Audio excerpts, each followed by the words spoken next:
Hi everybody. Today I had this realization that I need to create an updated template because I find myself redoing things when I start a new project all the time and it's just not efficient.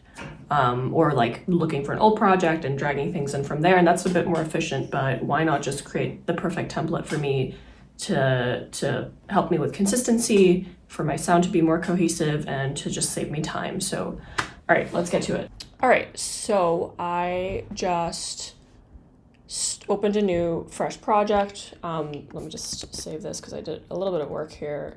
Let's go here and do templates, project, template, March 2024. Okay, all right, so let's do this. Let me just save this. Let me open a new one. So this is what the template currently looks like. Obviously, I haven't done jack sheet to it. Really basic, 2 empty MIDI channels, 2 empty audio channels. Drilling outside, which is lovely.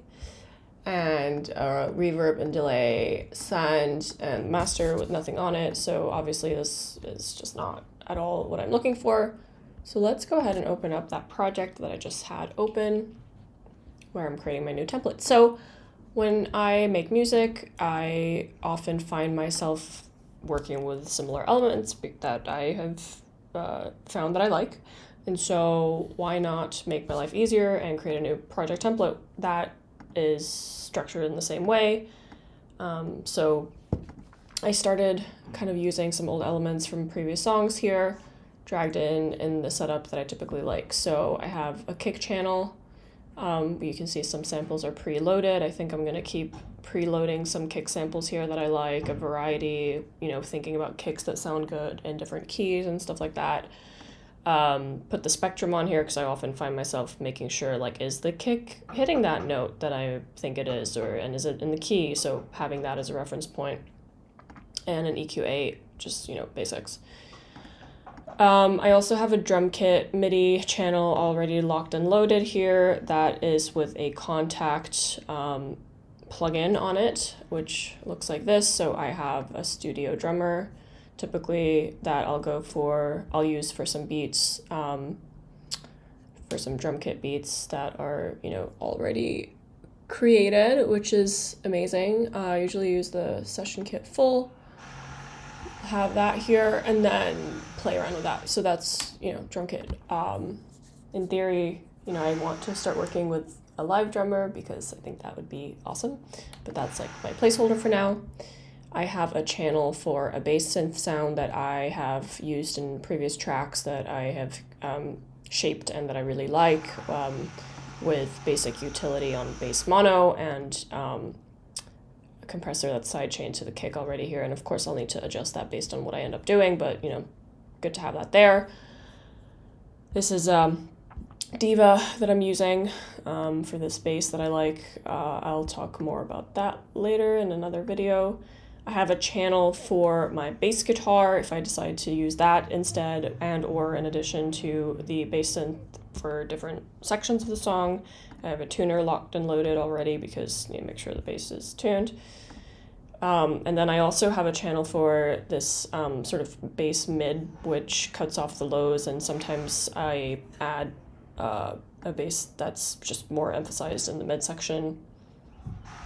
So, yep, I may or may not use that. And then I have channels for my guitars, so chords, pluck, lead. I'll probably double track certain chords, or I guess strumming, guitar, I guess this would actually be called guitar, electric guitar, strum, pluck, lead, and lead would be like solo as well. I guess lead could technically also break out to being like guitar riff, guitar solo. As you can tell, I'm still kind of figuring out what's the best template here. But yeah, not too much on here. I sometimes like to use chorus on my strums or on my chords. I guess chord is actually correct because sometimes I'm strumming, sometimes it's not a full-on strum. That just depends. I guess also as a nice reminder here, for some guitars, it's nice to double track your strumming, and to create space. Just to show you as an example, you could do strum that's hard pan left, strum that's hard pan right. So you can do something like this, and that helps create more space in your track. So that's, yeah, guitars can, be quite simple or quite complex depending on the vibe of the song. Then I have my vocal lead. I haven't added anything here yet. I think I'm gonna so I do like real time. I make sure to gain stage, and I have some presets saved in my UAD, which looks like this. This is a bit of a mess, but just to give you an example, here you can see what my sessions are, and I need to start saving sessions for each individual song. So you'll see here I've done that for some, but not all of them. Yeah, so I gain stage and I do real-time compression of my vocals using UAD, which is nice. But not too much compression. Try to keep it as, clean, dry, just a little bit to make it sound nice. We'll come back to processing for this later. I want to keep it minimal for now. But just as far as channels go, I have my vocal lead, my vocal harmony 1, harmony 2. This, in reality, is probably going to end up looking something like, I just call these actually vocal background, harmony 1, vocal background, harmony 2, vocal background. Maybe that's not harmony, maybe that's just supporting or something. I probably end up doing something like this because I like to comp a lot of vocals, and realistically, the lead is centered. This might be here, and this might be here, I don't know, but just to create space, and then ad-libs, they could be centered or they could be hard panned or whatever, depending on the mood. Actually, I already did this. I went ahead of myself. Okay, so yeah, this is what I have here. My vocal background. So all right, so where were we? Okay, so this is, my project template has grown since I paused and restarted this process. I think I have most of the layers actually except for, okay, so let me backtrack a little bit. So we have the kick, we have a drum kit, we have bass in different shapes and sizes, bass synth, bass guitar, a bass mid, potentially. Please note, they would not all be playing all at once at the same time. These are options, to have and for different sections and stuff. I have a soft piano, I have a grand piano. We have an orchestra, we have cello, strings long, strings short. These are all using plugins. Ideally, it would be nice to have access to an orchestra and to record them, but that I do not have yet. Synths, so I have a pad, and then I have a synth ARP kind of sound that can be an ARP or not. There may actually be another one that goes in here at some point, but that's that. I have my guitars. So double tracking for strumming or chords. We have a pluck, we have a riff, we have a solo, and then we have my vocals. We have lead, harmonies, other background supporting vocals, ad-libs. I usually end up having more vocal channels, but this is a good start. And we don't have any buses yet, we don't have any sends yet, so let's do that. So sometimes it makes sense, in my opinion, to put your reverbs and delays as an insert into your channel, which would be here, right? So for example, there's a nice UAD pure plate reverb that I like to use. Looks like this. So I might have something like that on there. The presets are pretty nice, but then I find myself adjusting it as I need to. Yeah, I usually start somewhere here and then, and then adjust as I need based on what I like. But I want to start something I've started to do very recently with my reverbs and stuff, is to use them on returns instead. So let's say, for example, I have like a Valhalla room or a Valhalla shimmer, which is like really nice for some effects, but definitely has to be used with, what's the word I'm looking for? Like with, not with caution, but with care, because it can get out of control real quick. With, if you have a lot of feedback and it's big and it's heavy in the mix. But the reason why I have started to do this instead, which it's funny because like I did this before and then I stopped doing it and I started using everything as inserts, and then now there's no rhyme or reason sometimes to why I do things the way I do them, but for now, the reason why I like to use returns for things is because let's say I'm working with some Valhalla room reverb, and let's say it's a smooth hall, it's one that I really like, and I want it on my, lead, let's say, right?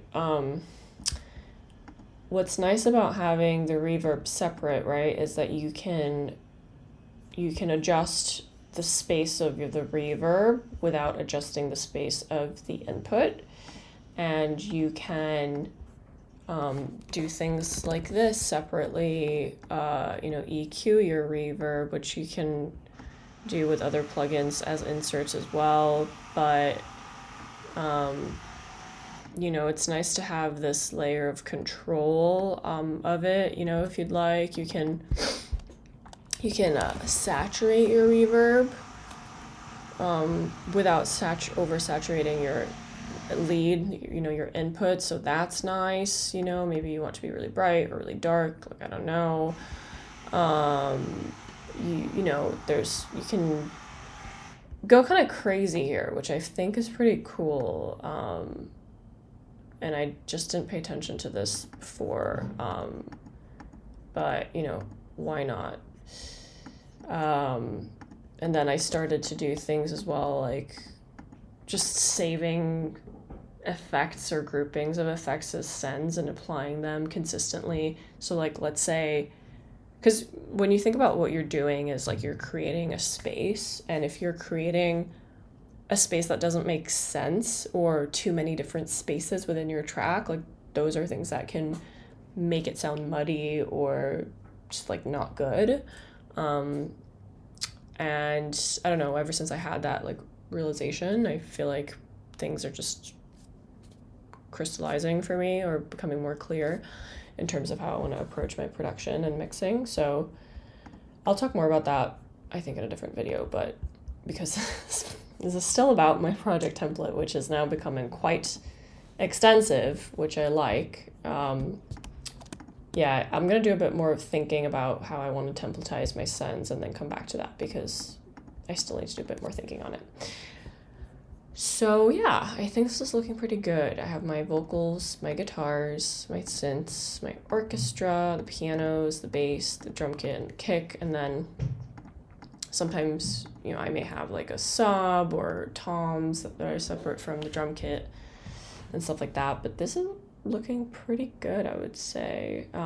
The only thing that's missing, that's a pretty substantial thing that's missing, is my I guess the effects, right? So I would have, let me do this. So for, English. I guess just to show what it could look like, let's open this project back up again. This is a song that you haven't heard yet that I'm really excited about, that is yet to come. Okay, so yeah, for example, I might have like different kinds of effects going on in the song,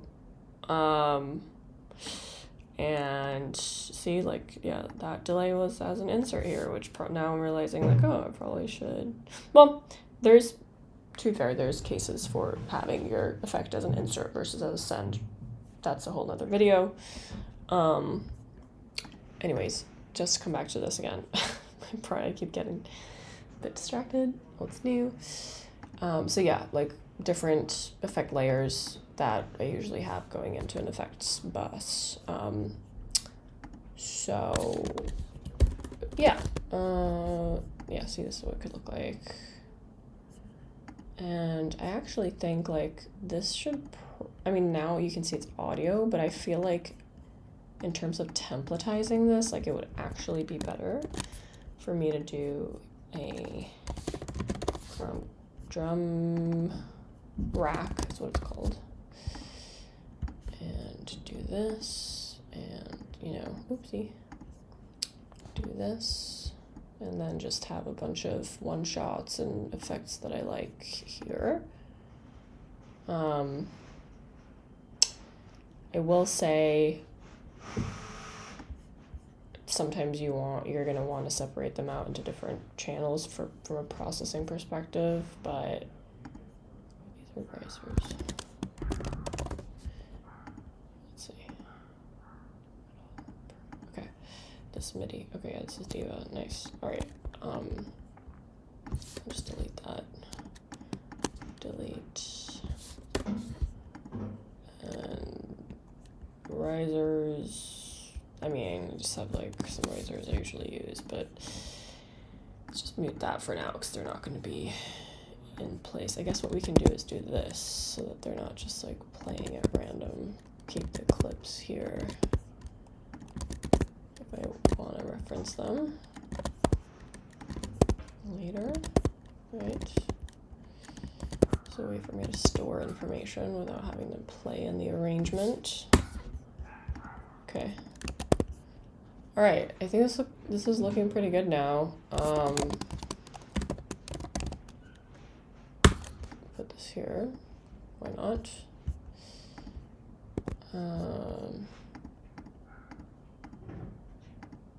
Yeah, we'll just turn these off for now as well, because these are not doing anything. But yeah.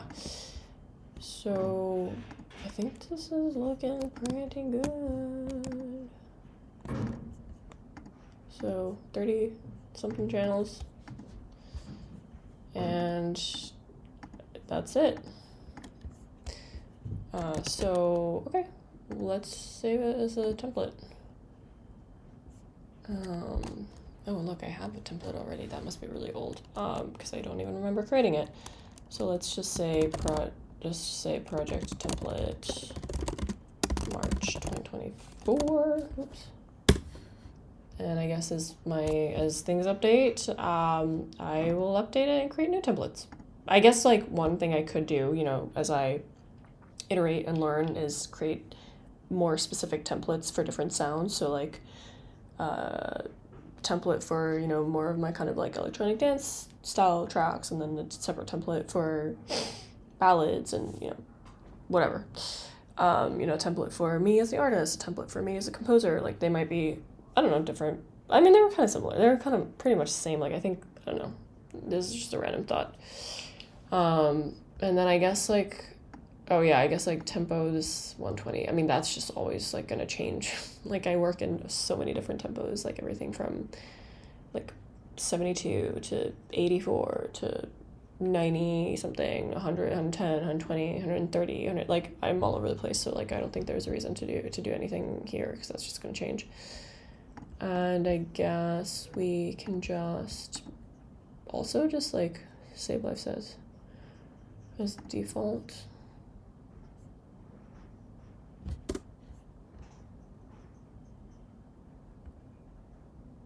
Sure. Okay. And then now, oh, there's my inbox. Don't look at my inbox.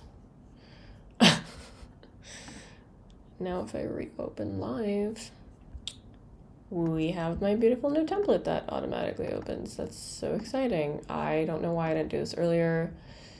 Such is life. Here we are. We live and we learn. If you found this helpful, let me know. Happy to do more videos like this. I mean, this is the type of content I enjoy doing, so I think I'm going to keep doing it anyways, and hopefully you guys find it helpful.